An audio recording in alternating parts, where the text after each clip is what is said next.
What's up everyone, it's James from Jeeping Adventure, and today we're going to show you how to get ready for 4th of July the Jeeper way. So the first thing you need is an ice cold beer. That'll get you started right. Sponsored. Now all that ice cold beer needs to stay cold, so you got to get yourself a nice cooler. Make sure everybody knows that you have a Jeep.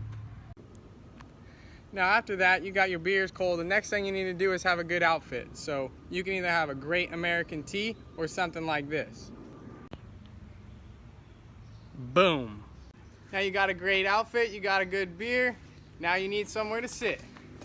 Make sure it says the good old USA.